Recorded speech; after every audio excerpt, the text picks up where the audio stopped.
RCF.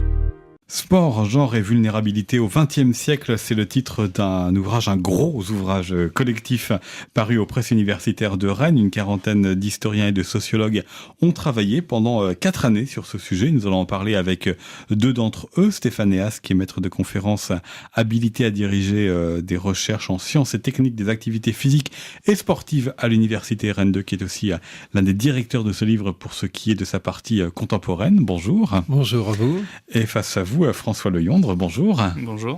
Vous êtes maître de conférences en sociologie du sport à l'Université européenne de Bretagne et vous signez 3 chapitres de ce livre concernant notamment le lien entre chômeurs et sport. C'est un peu raccourci, mais nous aurons évidemment l'occasion d'en parler plus longuement dans cette conversation. Et la première question va être pour vous, Stéphane Eas, puisque vous êtes l'un des directeurs de cet ouvrage. D'où vient ce livre, l'idée de ce livre et donc la réunion de ces 3 mots, sport, genre et vulnérabilité? Alors vous savez que quand on fait de la recherche en France ou partout dans le monde, il y a soit la possibilité d'engager soi-même des recherches, donc on est à l'initiative d'eux, ou soit à répondre à des appels d'offres, publics ou privés. Et là, en l'occurrence, c'est un appel d'offres public au niveau national.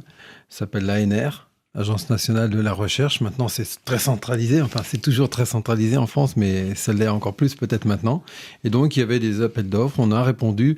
Et une des exigences, c'est qu'il y ait plusieurs laboratoires qui collaborent. C'est ce qui était le cas. Donc, le CRIS, qui est le gros laboratoire d'histoire du sport en France, qui est à Lyon, basé à Lyon, qui était dirigé à l'époque par Thierry Terret, qui maintenant est recteur à l'Académie de La Réunion, pour tout vous dire. C'est pour ça aussi qu'il ne peut pas venir voilà, facilement. il y a quelques auteurs qui sont partis un peu loin. D'accord. Et donc, il dirige un gros laboratoire d'histoire et il souhaitait avoir une partie contemporaine. Et donc, c'est pour ça qu'il a fait appel à un laboratoire, le VIPS, Violence, Identité, Politique, Sport. À l'époque, c'était d'ailleurs pas le VIPS, quand on a répondu à l'appel d'offres.